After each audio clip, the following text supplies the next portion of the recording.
Hello and welcome to the Sakharov Debate 2020, What Price Health, Human Rights and Public Trust. I'm Emma Nelson and it's held today as a joint project between the European Parliament Liaison Office in London and UCL, the University College London. It's a pleasure to be here today and to know that so many of you are watching live on either Facebook or YouTube. We know there's been a very enthusiastic response to this year's subject, which affects us all right now and for the foreseeable future.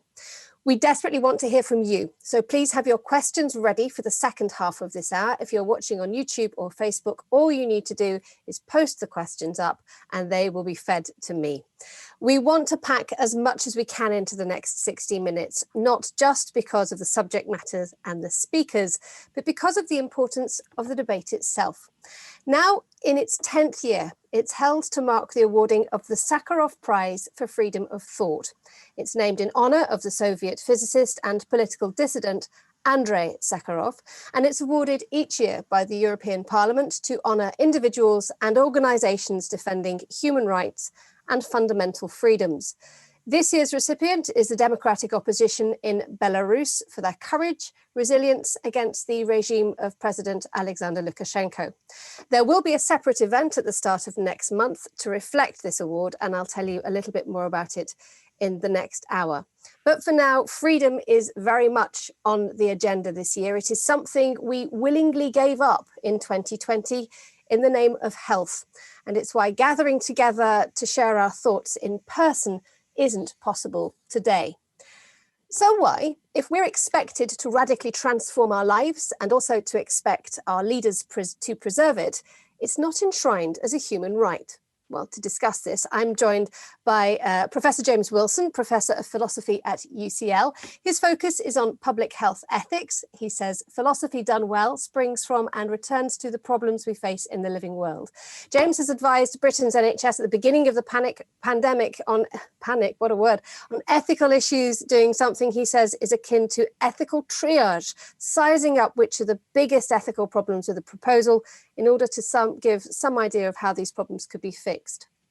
Professor Deenan Pillay is Professor of Virology at University College London, a former member of SAGE, the UK's Scientific Advisory Group for Emergencies, now a member of Independent SAGE, which is a group of public health scientific advisors who work together and comment on the situation.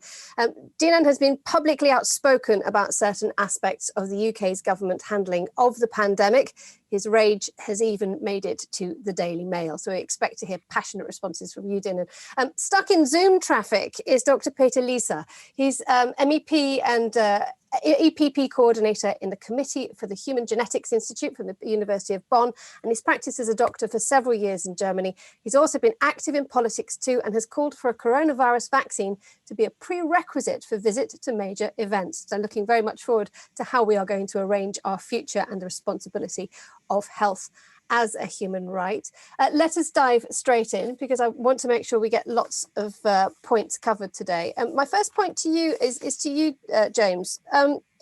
We see that the right to life, to privacy and to education are principles which are enshrined in European and global conventions. They are accepted as something which is essential. Why do you think health isn't on that list? I think it partly depends which list you look at, so that health is not one of the rights listed in the European Convention on Human Rights, but there is the International Covenant on Economic, Social and Cultural Rights, which all countries in the EU and altogether over 150 countries in the world have signed up to, which does commit everyone to the existence of a right to health, the right to the higher sustainable standard of health. And the one interesting question is that why it is that often that seems that countries have signed up to it. So on paper, they believe that there is a human right to health. They've all agreed to it, but nonetheless, it doesn't factor particularly strongly into the policies that they enact in their countries. It may be a matter of perceiving that it would be too expensive to really take the right seriously. But on paper, at least, everybody signs up to it. Deenan, what do you mean? What do we take to mean actually by health? Let's try and nail this down. Is it good health all round, or is it actually a citizen's right to access to decent healthcare?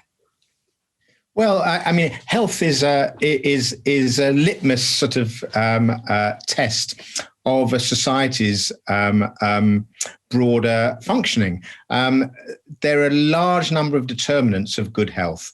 Good health, in effect, allows one to be an active citizen. I think we've got to remember that. And the converse is that we are limited in what we want to do, where we want to go, how we want to live our lives if our health is compromised and if the infrastructure within society doesn't support that. So I'm not surprised that health is it does become quite controversial as goals within societies, because there's so many determinants of that, including, of course, one of the key determinants, which is economic and social equity. And indeed, the COVID pandemic has sort of torn apart the facade that liberal democracies are united in their broad care for their citizens. Let's just unpick this a little bit more, please. James, I mean, Dina there was mentioning the idea that there are different elements that you have to deal with, social and economic elements. I think we can move on to those in a little while, but first let's talk about that willingness of us all to give up some fundamental human rights and to allow governments to impose regulations on us that ordinarily, if we'd been having this discussion this time last year, the situation would be really different. We'd be in a completely different place. And we wouldn't even be talking about whether we could hug our grandmas at Christmas. We'd be talking about how many parties we're going to go to. I completely agree. But if you start from the premise that there is a human right to health, then I think it's important that we protect the right to health of everybody just as seriously as we protect some other rights. So that I think that many people, over a number of years have got used to, for example, restrictions imposed by the right to security. The thought that, well, it's important enough that we can prevent terrorism, for example, that it means that whenever you go to the airport, various checks need to be made. And most people don't object to that very greatly. They see that it's measures that are necessary for the well-being of all, for the protection of all which they submit to it. And I would tend to think of the measures that are required in the same kind of ballpark, that sometimes it's necessary for states to impose measures on everyone which restricts everybody's liberties in order to protect the most vulnerable and to protect the society more broadly. And so that I'd hope that most people are able to see that, but maybe there's often in public health, there's a real difficulty in making that connection between what individuals have to do, the population level benefits, and then bringing it back home to individuals. And if they can see it in terms of the effects on their own family or people they care about, that becomes maybe a much stronger incentive for them. I'll stay with you for this one, James, because tell us a little bit more about the decisions as a philosopher you were being asked to make at the beginning of the pandemic. I mean, you have said in the past that the connection between philosophy and real life is a very real one. What were you having to decide or help people to decide? I think one thing I should say immediately is I wasn't sort of making the decisions myself. I was merely being asked to provide advice, and so that there were moments quite early on in the pandemic where it looked like things were maybe going to go even worse than they in fact did. When you saw that in various hospitals, care trusts, people were realizing that they might have to do something they'd never done before. They might have to actually start turning people away from intensive care, or even start thinking about whether it be ethically appropriate to take people off ventilators, for example, who'd already been on ventilators, if it turned out that they thought that there were other people who would benefit more from the treatment. And so you had a quite unprecedented moment where it seemed that either some extremely ethically uncomfortable decisions were going to have to be made, or the fact that certain ethically uncomfortable decisions had not been made would mean that a lot more people would die. And so that there was a piece of work that certainly being done in some hospitals by the Moral and Ethical Advisory Group to try and come up with a set of protocols around this, which were never published, partly because I think the situation never got quite as dire as they thought it was going to. But that's just one example. I've also advised on the first iteration of the NHS coronavirus app, which was a much more sort of orderly situation. Then a committee was brought together in order to provide some ethical advice prior to the launch of an app, which was maybe much more business as usual for a philosopher who advises on ethics. And Dina, looking back at the way that the whole thing has been played out in terms of who takes charge and who dominates the narrative. Health and human rights seem to be sort of absolutely tied together right at the beginning, when everybody said, let's follow the science. The idea of politics and division and difference of opinion just had to go out of the window, didn't it? So everybody really did just look to people like you to say, you are now actually our guardians, and the politicians had to take a step back. Well, that's right. I mean, there was that narrative. I think in certainly in the UK, which I'm most familiar with, the mantra was right from the beginning, we are following the science. But those of us involved in science know that there is no such thing as science. There are sciences. There are scientists with different interpretations of science.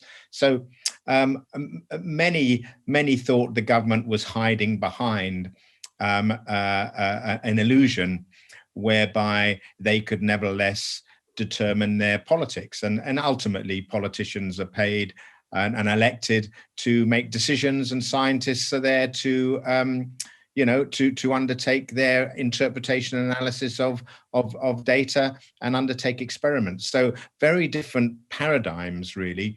But I think that it allowed, hiding behind the science actually allows the government to claim a legitimacy and also claim that they themselves are just mediators of right decisions. And I think that is a mirage that has now become unstuck, certainly in the UK. By contrast, I think in some other European countries, there's been a little bit more openness of politicians to this uncertainty. Maybe politicians outside of the UK, or certainly in governments, are more confident, are more literate of the scientific narrative. I'm not asking that all presidents and prime ministers are themselves scientists, but there certainly does seem to be more scientific literacy elsewhere outside the UK, which itself can then reflect what is essential to science, which is uncertainty. The uncertainty and also the nervousness had quite a lot of political repercussions right from the beginning, didn't it, James? When you think about the European Union and you think about the fact that it has freedoms which unify the bloc, such as movement, etc., you then have a group of member states who suddenly think, I'm dealing with something that we have never ever had to deal before. And there were accusations, weren't there, that step up at the right moment. I think we could actually just pose that question to Peter Lisa, who has just arrived. Peter, MEP, and very warm welcome to the Sakharov debate. Peter, can you hear us? Have you joined us? Yeah, I can hear you. I don't know why it didn't work with my iPad. I reached you with my iPhone. I hope the quality is acceptable. I didn't listen a word, so don't expect any knowledge of what you have discussed. But if you have a question that I can answer, I'm happy to do this. Well, yeah. I'm going to throw you right in at the deep end, Peter, because we'd moved on to the issues of the way that the EU has been handling the pandemic, especially at the start. The idea that if you have something such as health as a human right, you have a consent. But in actual fact, what we saw was accusations that the EU would step in properly. There was protectionism on the German side, stopping the export of PPE, accusations that the EU is abandoning Italy and Spain. And it really did expose a big problem with the EU. So I think the European Union reacted late, but it didn't react as late as many member states, for example, the UK. When I remember back in the beginning of March, I was angry that the European Commission was not really taking it serious. I personally addressed Ursula von der Leyen, but I think at least mid-March, it was very clear that it's a priority for the European Commission and also the Parliament. We already in the EPP group agreed on a resolution before mid-March, for example, to help Italy, and it had a lot of impact. But yeah, I was still in the third week of March. I wrote an email to my friends in the UK, where the pubs were still open, and that's definitely one of the reasons why the UK had more victims than many other European countries. So the European Union didn't do well, but much better than some of the member states. And yeah, what was not good enough also after March is that the member states didn't really follow the advice that the European Union gave, and we had no legal instrument to impose anything. So that's, of course, a challenge. How can we use European Union to better coordinate us? And therefore, the member states need to accept some EU guidance in this area. Staying with you, before the pandemic struck, how important was health considered within EU policy? It was often stitched into many policies that were being formed, but was it anywhere near the position where it could actually be considered a fundamental human right? Yeah, this is interesting, because when I prepared to this meeting, I looked at the Charter of Fundamental Rights, and it's interesting that we have a legal base in Article 3, but at least as far as I see, the English translation and the German text are a bit different. In the German constitution, we have a kind of right to health. It is not called right to health, but the right of körperliche Unversehrtheit. So that means physically, how do I say this in English? So, because I had the technical problems, I don't have my paper here. But in the German constitution, it is a right to health. So nobody should be in a situation where his health is in danger. That's my interpretation of the German constitution. And that's why also this applies when we talk about how to react with the pandemic, that we, of course, need to protect citizens' health. In the European Charter, this physical is out, which means that we are a bit unclear here. And this is regrettable. And I think there is a fundamental right to health. And if it's not clearly described in the treaties, in the Charter, we should do all the efforts that it is interpreted in the right way. So I think when we talk about civil liberties, about freedom, the right to health, the right of the protection of people that are afraid of their health, should be clearly something that we value. Thank you for that, Peter. Let's move back to James on this one, because we'll move a little bit further on now to what happens further on the pandemic. Yes, we all said, fine, we'll stay at home, we won't go out, we'll cut all contact with our loved ones.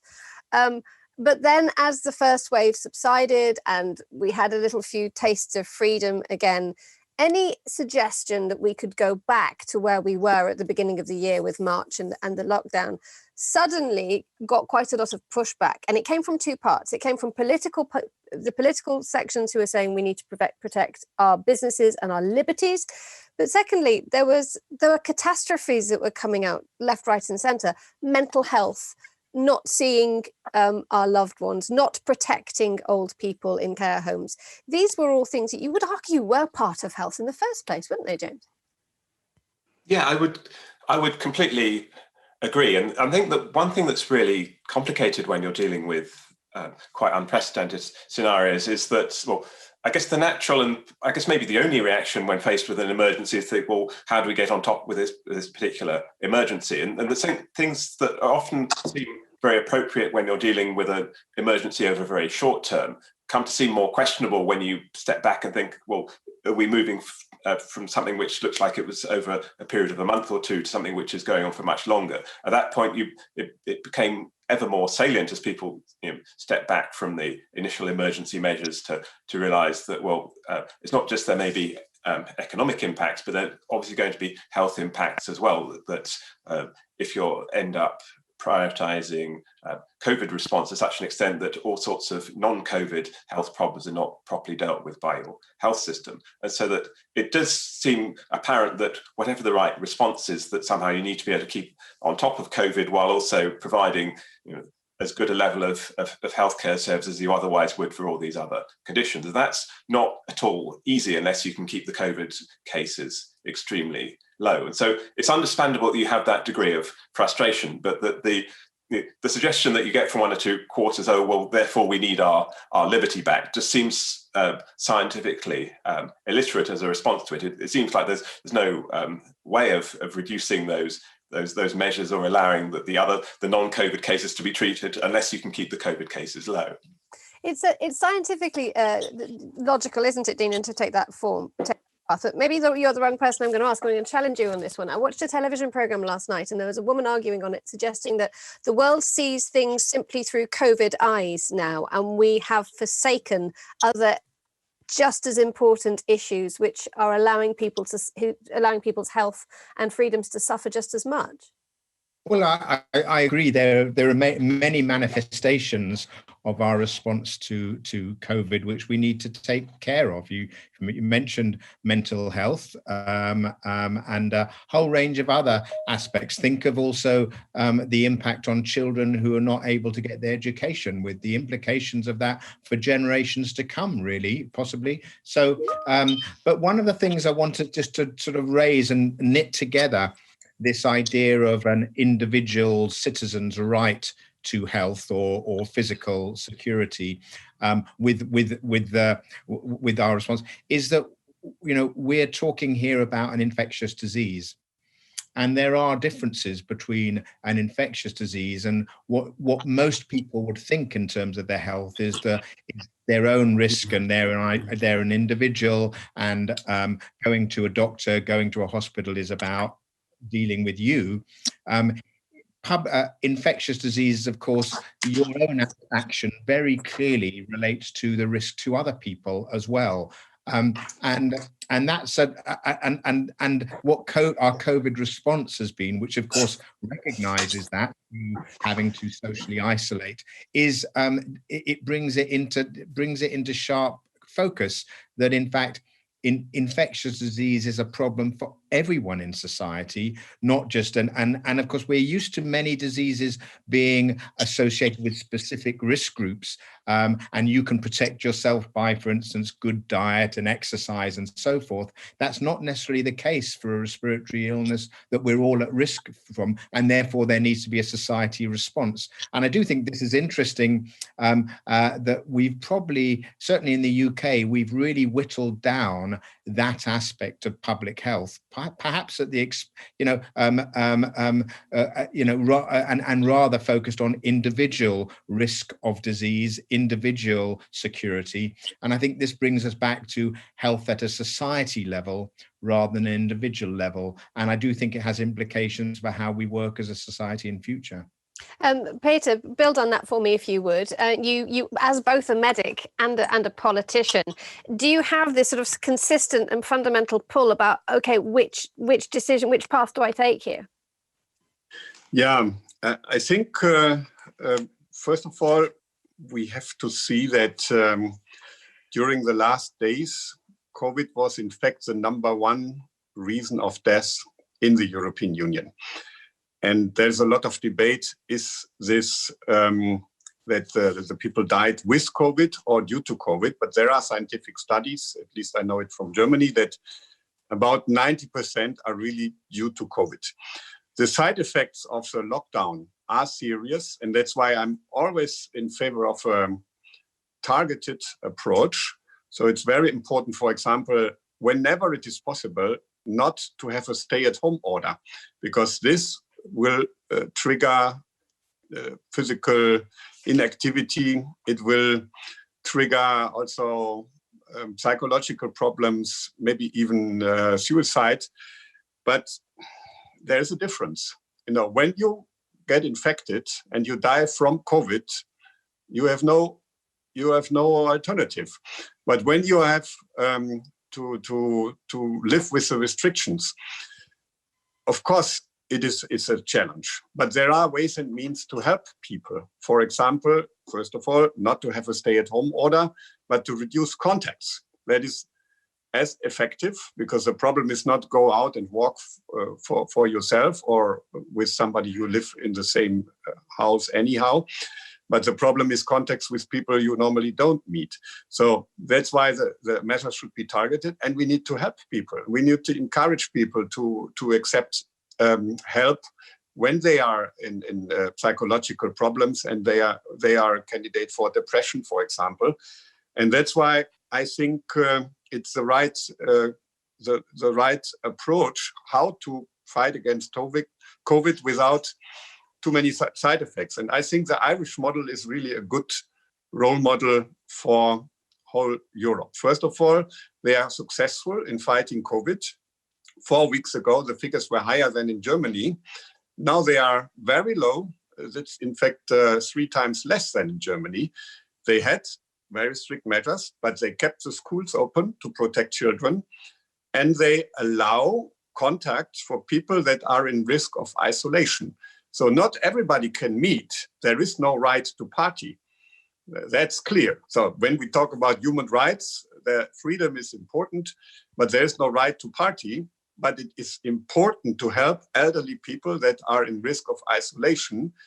And that's possible in Ireland, and still the figures are going down. I think that is the right balance that they found, and everybody in Europe should look at Ireland, how to do it. That's a difficult balance that has to be struck, James, isn't it? But it made me think a little bit more about the way that you prioritize life and the way that you prioritize health. That, reports that if you are young and healthy, the chances are that you will get better treatment. But if you are over 80 and you get COVID at home, if you turn up at hospital, there might not be an intensive care bed for you. When it comes to the philosophical and the ethical decisions that are being made here, how do you prioritize someone's right to health? Yeah, that's really a huge challenge. And what was the most shocking experience for me in the last weeks was witness of an intensive care doctor that worked in the Netherlands, but has contact to his Belgish colleagues. And he said in Belgium, sometimes they had to decide not only if an 80 or 70-year-old will get the intensive care bed, but 50 or 30.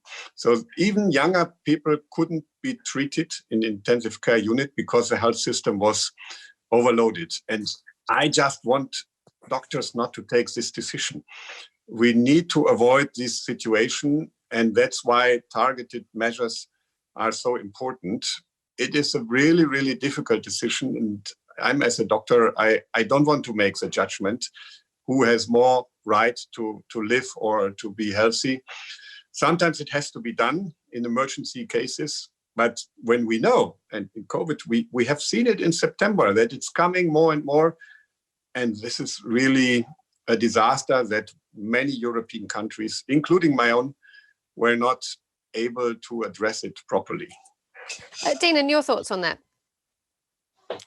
Yes, you mean on the issue of the ethics of caring for people. I mean, as James mentioned earlier, it is these have been very real problems. Certainly in my hospital and hospitals I'm associated with, these have been critical and actually very stressful situations for clinicians and nurses themselves to make these judgments.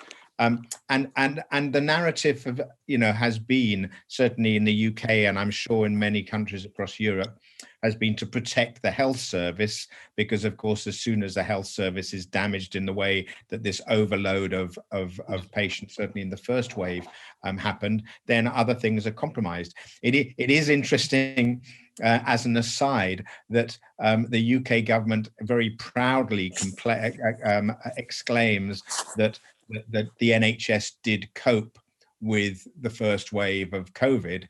But as we all know, it coped with that because a whole range of other activities were stopped. So imaging for cancer screening was stopped. Many primary care physicians were reluctant to see patients face to face for legitimate concerns. And as a result of that, there will of course be a legacy of demand. So this is all double-edged,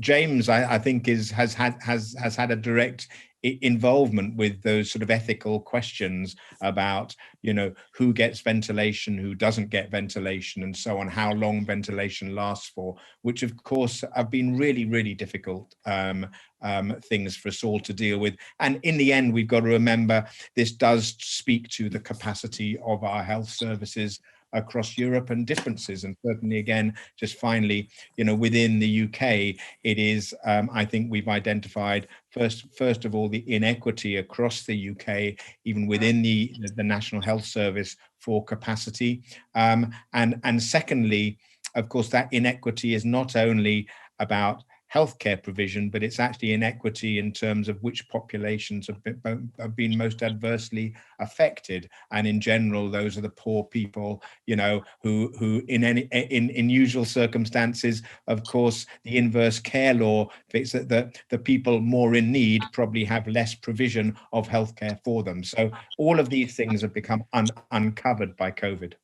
James, what did you find you were surprised at, but by most of the inequalities or the toughness of the health as a human right? I think the one thing that surprised me, and I realised I got wrong initially, was that a lot of work in ethics had initially said, well, it's really important to go for the least restrictive alternative, because people started from the assumption that liberty was really important. So as a way, you shouldn't start too strong. And you realise that in many ways that was what the government in the UK did, and it turned out to be really quite bad, as it were, where you have a fast evolving situation, as it were, to take a measure that looks proportionate, but then turns out not to be, can be disastrous. You then need to take another measure which is more draconian, and by which time you've lost a lot of time. So that the need to hit hard and hit early, became important, and it seemed like it was an important ethical principle, as it were. And some of what I previously thought of as ethical principles might have got in the way of seeing that as clearly as I should have done. But that maybe I would completely agree with Dinan on the broader point that it seemed that in many ways some of the, I guess, rather sort of depressing implications of COVID and the way it sort of exacerbated existing sort of fault lines and inequalities weren't particularly surprising to anybody who was already working in the area. It was more just that you exacerbated existing trends of differences in life expectancy between people from different classes and so on. Peter, let's move on to the issue of trust and who we follow now to keep us safe. What I think a lot of us found is that when those pushing back saying we need to get businesses open, we need to stop lockdown, there are bigger issues and we need to feel free and make me stay at home, they came from certain political areas. It seemed to already be divided into a political argument. And how much has COVID now become actually a political debate as opposed to a concerted effort? Yeah, unfortunately, it's very, very political. In the European Parliament, also in the country I know best, the far right is strongly making the argument that governments are exaggerating. I think they are completely wrong. So when we look at Finland inside the European Union, they have less fatalities, less disease, but also they are economically better off. And the same applies for New Zealand, for South Korea, and other countries in Asia. And I only mention democracies, not dictatorship. So it's good for the economy when you control the disease. And we made a major mistake in summer. We didn't control enough the main reasons of spread of the virus. And unfortunately, also many from the not far right parties in Germany, it's very strong, the liberal parties that criticize the government for being too strict. I think if we can criticize the government in Germany, then only for not applying the Irish model, which is obviously more targeted and brings also the possibility to open restaurants, for example. We cannot open restaurants in Germany because the figures are too high. Would we have applied better measures, we could already safeguard the economic recovery. The mistake in summer was not to have restaurants open, especially outside restaurants in summer. There's almost no risk. But the problem was that we had big parties. That was the reason in Germany, and then also parties also in holiday areas where people came back and carried the virus. So I think to have a good balance is to have the appropriate restrictions at the appropriate time, and that not always the loosest measures, but the one that help us to control the virus and allow many people just to continue their job. James, I don't know if you can hear me. You back online? Wonderful. Yes. What Peter was describing was sort of like party time in Germany, which sort of led to the second wave. Well, everybody, by all accounts, was having a lovely time over the summer. But that's the whole thing, isn't it? You have human nature, which says, I want to go out. I need to be free. I need to be a fully functioning human being. And yet you have authorities and governments saying, no, you can't. And trust really gets eroded there, doesn't it?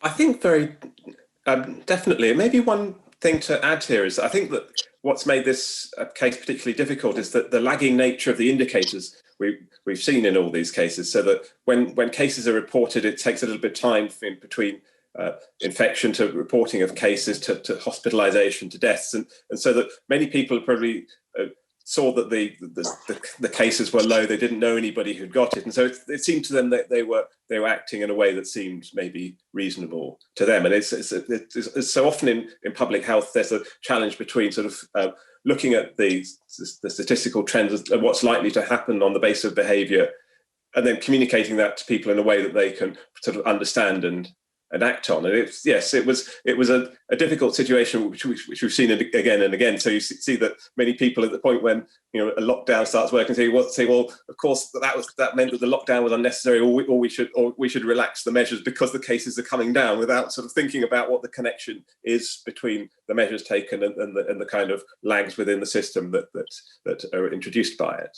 And why don't we trust our politicians to look after us? I mean, the article that I referred to at the beginning of this talk was about you getting really cross with the British Health Secretary, Matt Hancock, while you were watching television one day. I mean, if you get cross... Well, yeah, I just before I answer, I just want to sort of comment, and I'm very interested in Peter's sort of discussion of the German government's response, because of course, and who's saying that the German government should have clamped down, earlier and firmer over summer. And of course, here in the UK, we've been looking at Germany and saying if only our government would follow the German model.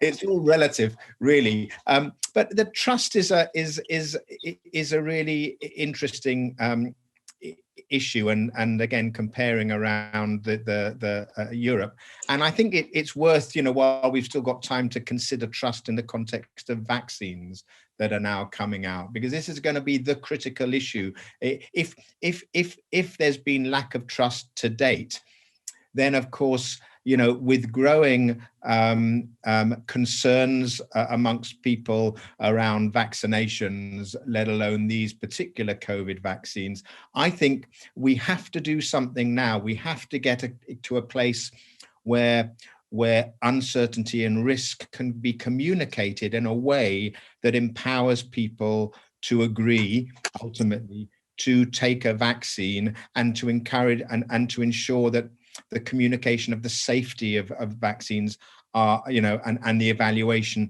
is done appropriately.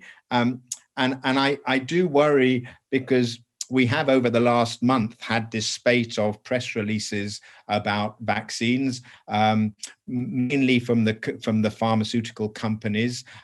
There's been many twists and turns. So as Peter will be very familiar with, the sort of BioNTech sort of part of the Pfizer vaccine, and we've all, many of us have glorified in a way, how migrants coming to Germany from Turkey can actually be play such an important role, which is fantastic. And those group are very modest, but at the same time, we're already getting other information about other vaccines where there's a bit of debate. Was the right information given in the original press releases, et cetera, et cetera.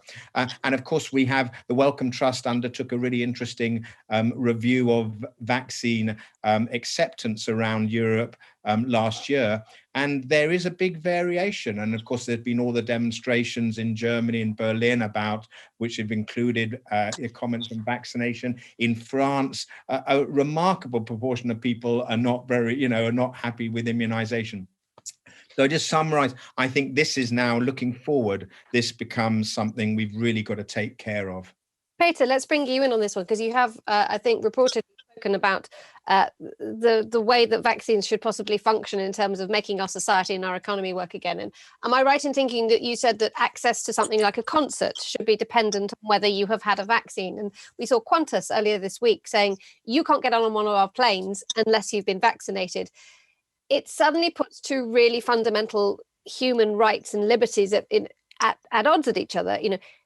We need the right to go and enjoy ourselves and travel and move, but we have to give up the right to refuse a vaccine in order to do that. I mean, the French have already said that they won't make a vaccine mandatory.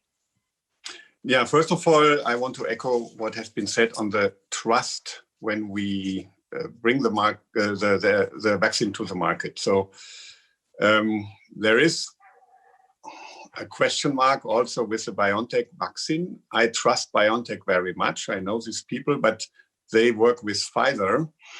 And there has been some immoral requests from Pfizer when it comes to the treaty for the European Union. We pushed, the European Commission pushed very much that Pfizer-BioNTech must to fulfill all the liability legislation that we have in the European Union. And that's important to generate trust.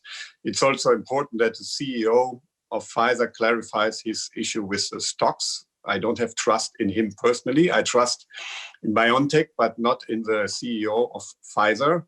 He made a big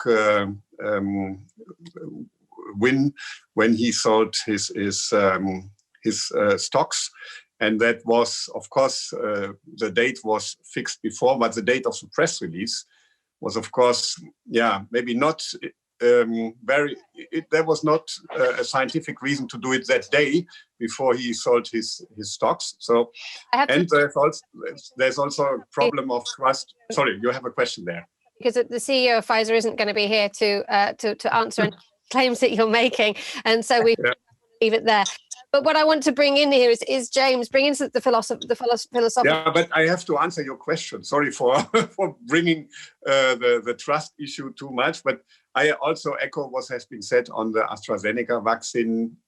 I think both vaccines are serious, but companies should clarify some issues.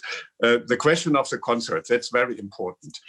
I don't want to intervene in fundamental rights. So, but what does that mean?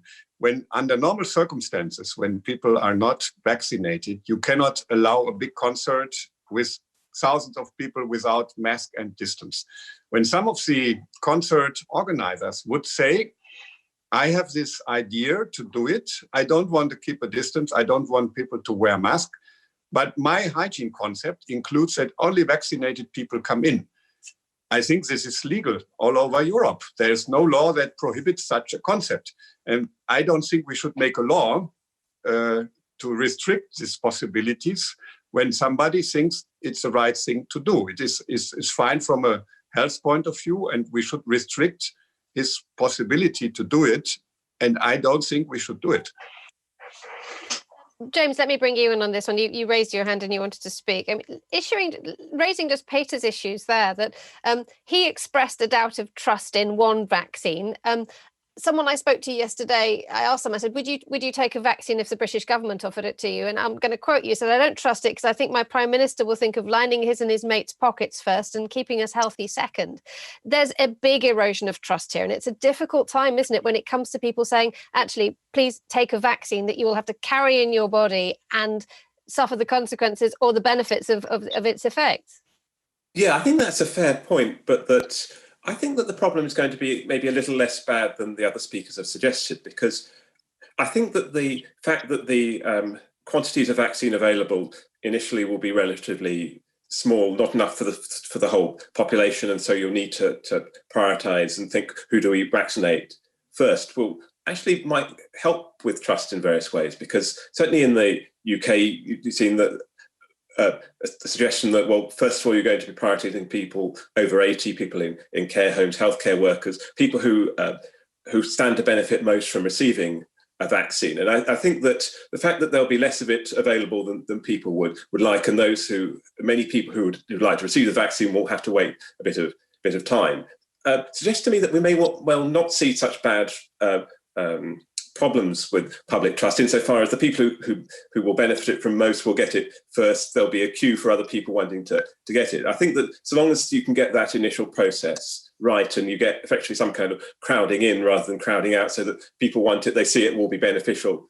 for them, then I think that in many ways, so long as you can get everybody vaccinated in the population within a certain time period. If you start with the people who most want it, then other people, join the queue. Then I think we'll kind of be okay, or at least that's maybe my optimistic take on it. There's a hopeful James Wilson there. Dina, do you agree with that, or is there, just from doing straw polls amongst friends, family, and people who you speak to, and you ask for their reaction to what the vaccine is? It's very much after you, because in principle we want a vaccine, in principle we want to return to our liberties, but in practice the trust has eroded to the stage where it becomes a bigger question. Yes, I mean, to some extent, I agree with James. And we've got to remember there are basically two functions of vaccines, and vaccines may confer protection in one but not the other, and so forth. And those two mechanisms are, first of all, to protect individuals themselves, and that's the logic of starting prioritizing the elderly, healthcare workers, and so on, those at greater risk of COVID. And I'm sure those at higher risk of getting disease and dying, will be more amenable to taking the vaccine, starting with the over 80s and then the over 70s. But the other function of a vaccine, which we remain very unclear whether this is actually going to be a benefit to these vaccines, is to create herd immunity by giving it to everybody in the population, and therefore stopping any circulation of virus and so forth. And that's the logic of actually what the UK government have said, is that in the end they would want to go to immunizing everybody in the population. I think the jury is still out as to whether that herd immunity is possible in this context. So I think, but that itself uncovers a lack of sort of real clarity as to why the vaccine is being developed, who is going to benefit from this, and in a way that also plays to the and I won't say anything bad about senior executives, as Peter has done, but nevertheless, that is one of the concerns that of that lack of clarity from the press releases that there have been, and I think that lack of clarity also then feeds into a lack of trust. It fulfills that lack of perpetuates that lack of trust. So I do worry, but finally, just if I can, is we've got to remember right to the beginning of the pandemic, and it's always been said, well, it's by many senior scientists as well as politicians, that it's going to be science that gets us out of this. And to be honest, I've always been a little bit skeptical of this, because ultimately COVID is a public health emergency, and public health measures will be essential component of this. And even when vaccines come along, given that vaccines are not going to be given immediately to everyone, I am worried that actually our focus on what public health measures we know work, that the focus on that will diminish as actually people are conned into thinking vaccine is the whole solution. Let's bring in some questions from people who've been watching the Sakharov debate on YouTube and also on Facebook. Please keep the questions coming because they're absolutely fascinating. Let's hear one from Len Noriega. I'm going to ask this to you, Peter. Does the need for a societal response to pandemic disease show society isn't just a collection of individuals? And does it have a bearing on individualistic economic liberalism? Your response, Peter. Yeah, this is definitely true. And we will have a lot of challenges and discussions. So many people say, I'm not afraid of being infected, but they contribute to the infection and put others into danger. And also the response of the economic crisis, we will have a lot of challenges. We will have to discuss that many people suffer economically, but others made a big gain out of this problem, like Amazon. And that's the reason why we in the European Parliament, for example, want to address these companies and ask them to contribute, because we have to change our attitude, how we finance our public services, because those that paid the taxes in the past, they may not be able to do this. Yeah, I mean, it does beg the question, doesn't it? The EU member states have a huge balancing act to do here. With you have to find the money to support the economy, but that's going to get harder and harder and harder, and you won't have the ability to raise taxes. Does that put extra pressure on you to get the economy moving, perhaps more quickly than the scientists would like you to?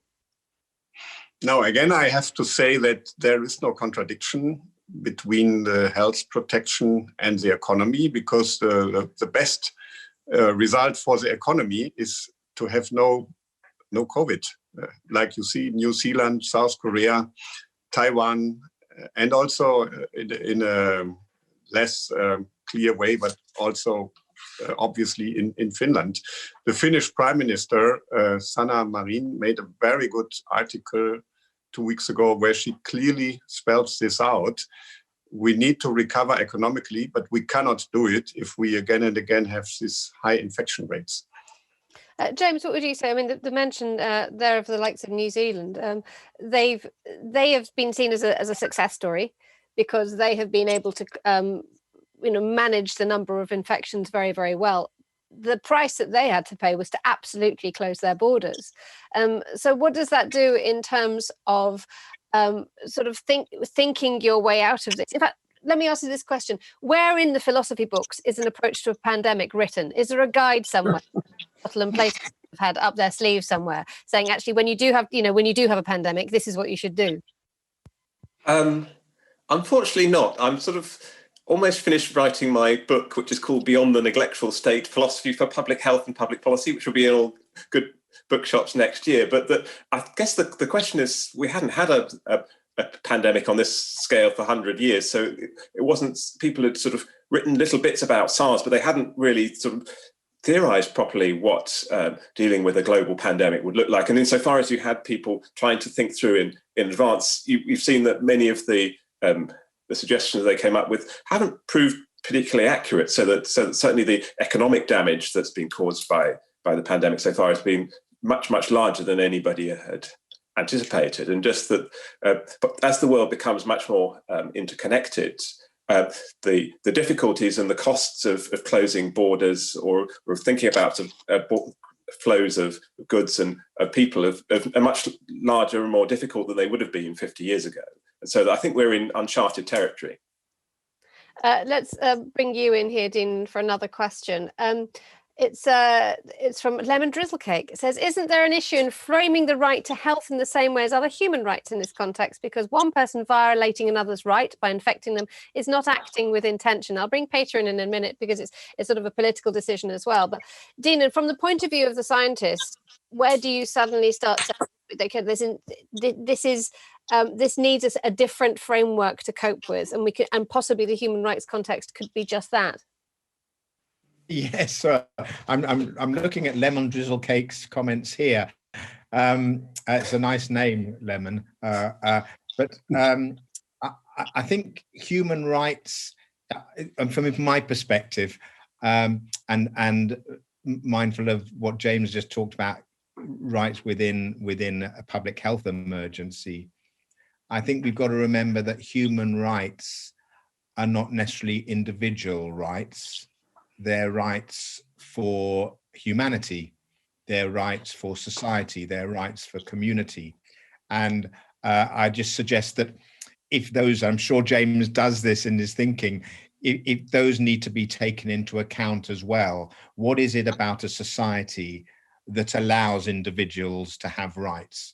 And I think that the danger is to dichotomize things, which ends up with this sort of libertarian versus social sort of approach to things, which is playing itself out in COVID science, of course, between the more libertarian and social minded individuals. But I should say that, and there's another question I see about cholera and typhoid, and public health responses are precisely based on the rights of the benefit to individuals are a function of the intervention of society-based intervention.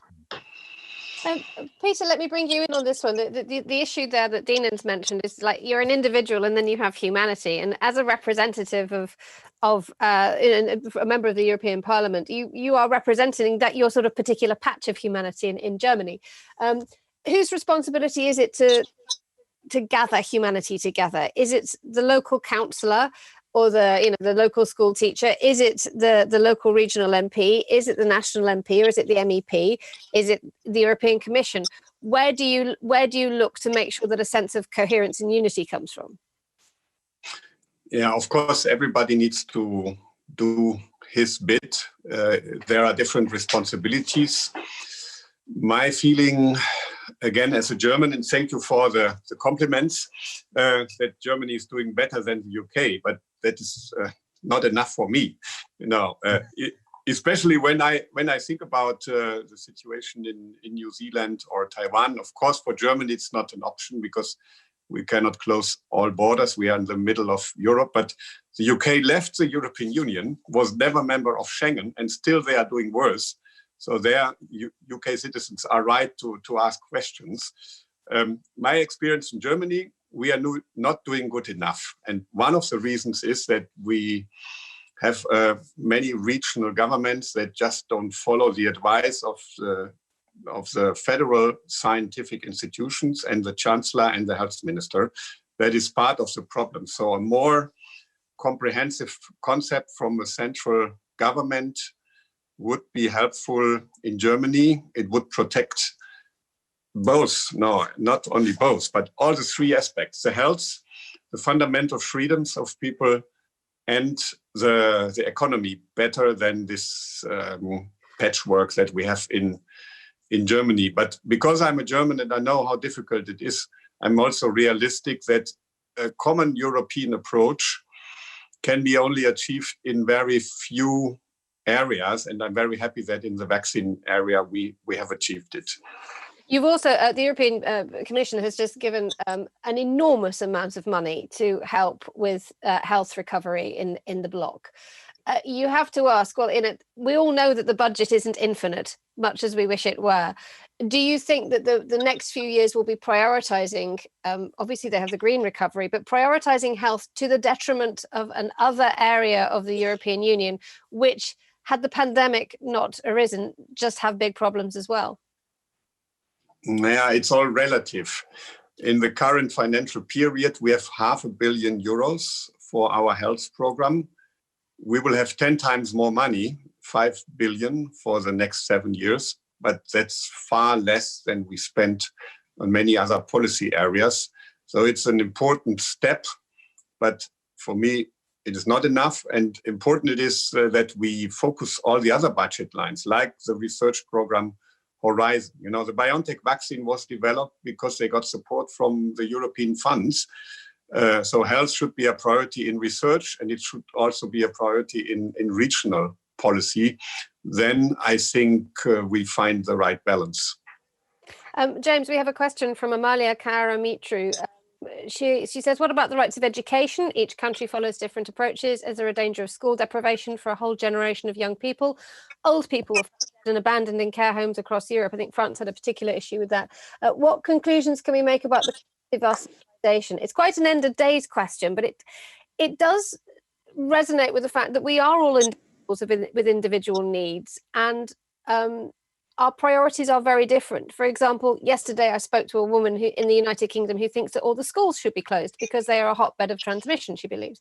I have a son at school. I'm extremely glad that he is at school for lots and lots of reasons. And it effectively pits human beings against each other, depending on your little close sector of society, doesn't it? I think it definitely does. One thing it's brought to the surface is the ways in which perhaps we have different interests from one another, and the ways in which protecting some people comes at a small cost to others. And I think that maybe what that points to is that some principle of solidarity seems to be extremely important. If you're going to have a workable response to a pandemic, you can't really do it on the basis of a purely individualistic approach. But then possibly they need to step on from that and say, well, how is it that we can actually have a workable model of solidarity? And to the extent that a government has been talking in much more individualistic terms before, to the extent that it looks like there's conflicts of interest at the top in a government, it's much more difficult for them to be taken seriously when they make appeals to solidarity. So I think it's a real challenge, but it looks like we're only going to get through this by agreeing principles which can protect the most vulnerable and which everybody sticks to in order to control the disease. So one way or another, the only workable solution really seems to be that for there to be some kind of common approach rather than each person to decide for themselves what's risky and what isn't. That's not going to stop the chain of transmission.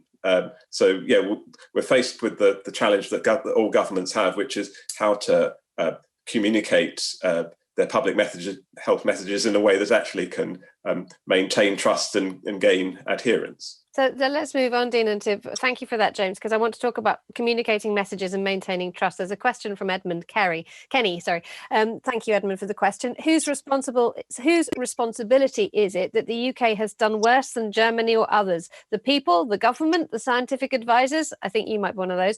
The Prime Minister? It boils down to a question that Angela Merkel's standing there with a file full of vaccine. Boris Johnson's standing with a file full of vaccine. Which one are you going to take? Well, at least Angela Merkel could explain epidemiology very coherently during the pandemic. I don't think Boris Johnson could do that, and I'm sure that contributes to the trust in leadership. I mean, it's a difficult question, and it's easy to come up with glib answers because, of course, you know, all of our countries have eminent scientists, have eminent thought leaders. All of our countries have reasonable political culture.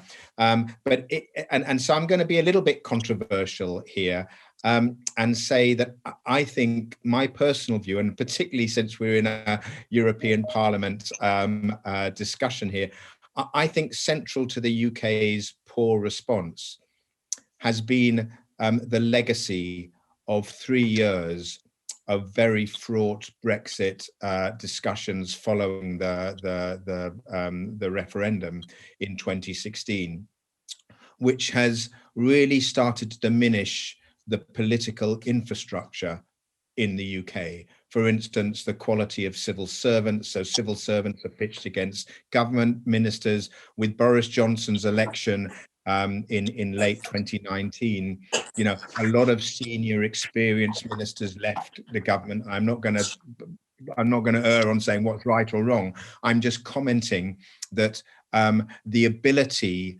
of the sort of decision making and coordination needed to deal with this unique pandemic at a time when I think government had been fractured, and the mechanism of government had been fractured. I don't think that was helpful for dealing with what is a public health emergency. And I think we can see that in comparison to other countries. And finally, I would just say, if one looks around the world at countries that have done particularly badly, in addition to UK, is the US, Brazil, India, Russia, they're characterized by populist political leadership.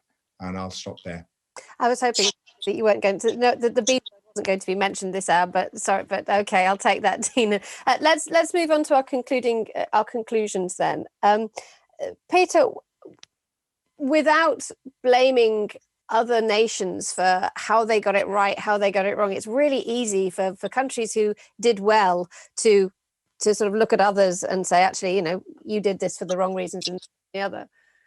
Because I think there's a lot of, let's take Austria, for example, it did really well the first time round, struggling now.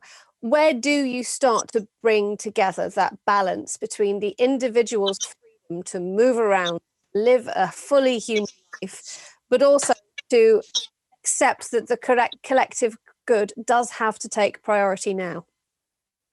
Yeah, first of all, apologize when I gave the impression I want to criticize only other governments. I criticize the responsible people in the regional governments in Germany, because others are doing better. And I mentioned Finland and Ireland that are doing better than Germany now.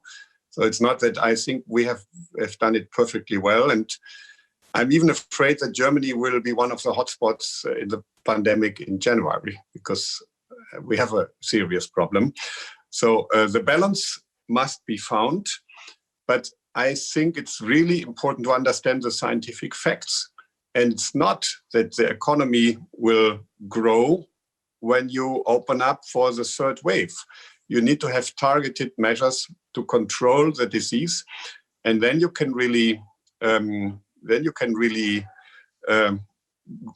the economy grow. And the solution is the vaccine, of course, but it must be a safe vaccine. That's why I'm happy that in Europe, we are not going, in the European Union, we are not going for an emergency authorization. It will take maybe a few weeks longer than in the United States or also in the UK. I don't know the details, but that will be a challenge because people in US will be vaccinated, Europeans will not. But then we have a more proper authorization at the European Medical Agency, and it still can be before Christmas. So I think that is the solution to really bring back our normal life step by step. We cannot do it immediately. It's completely right. We will have long queues in the vaccine centers because there will be not enough for everyone. But this will bring us back what we all want, a normal life without the risk of people dying as they do in this pandemic. James, same question to you. Where do we find a balance between individual freedom and the collective responsibility of looking out for each other?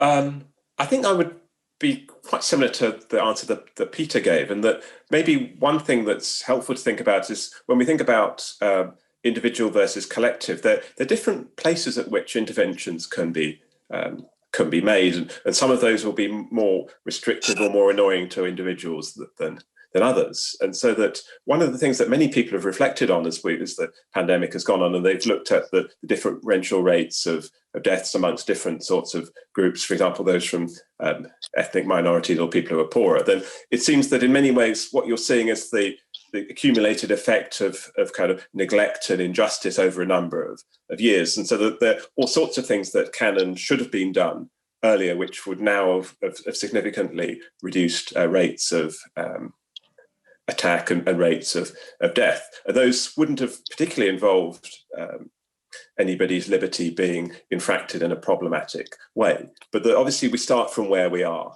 now, and that the only way forward and going to get out of this is a combination of vaccination plus the non-pharmaceutical measures that we're already applying. The idea that somehow we put more weight on the individual liberty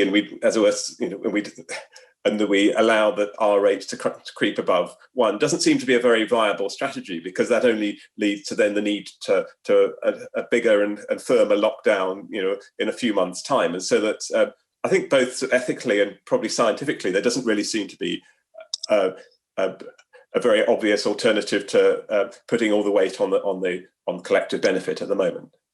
Dina, going to you, final words to you. As a scientist, I would imagine that you would say everybody follow the science and we'll all be fine. Is that right? And no, I don't. I think we've learned how mistaken that concept is. I would just, as James and Peter said, you know, the vaccines are a very positive step forward. I've also, I think, a lot of people were surprised at the degree to which our populations did adhere to the lockdown criteria early on. I think that was another error. It was assumed that what the Chinese and the South Koreans can do can't be done in Northern Europe, and I think we found that is incorrect. That there's the potential within our societies for there to be a positive collective view. So I think, as James has said, I think, you know, we will continue to have social distancing. It may be that the time, you know, handshaking is a thing of the past. You know, maybe the various European countries will kiss each other less than they do at the moment. I don't know, but I do think I am hopeful for the future, but I do think society will change and will need to change long term. How could we ever live without kissing? Thank you so much to James, to Lisa, and thank you all for joining the 10th Sakharov Debate. Just a reminder why this is the Sakharov Debate. It's held to mark the awarding of the Sakharov Prize for Freedom of Thought. That goes every year, awarded by the European Parliament to honour individual organisations who defend rights and fundamental freedoms. This year's recipient is the democratic opposition in Belarus. And I said I would let you know about a forthcoming event. Well, it is happening now. It's called Sakharov 2020 Belarus, Human Rights and Culture. It's being held on Monday, 7th of December at 4 to 5 p.m. I'm assuming it's GMT. The European Parliament Liaison Office has organised this. It's an online discussion about the role of writers, artists and performers in the ongoing for free speech and other fundamental human rights in Belarus.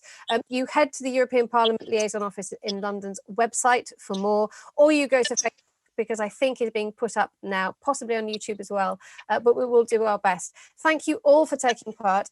Thank you all for your brilliant questions and great points from our speakers today. And thank you for joining us. And until the next time, when and if we meet again, goodbye.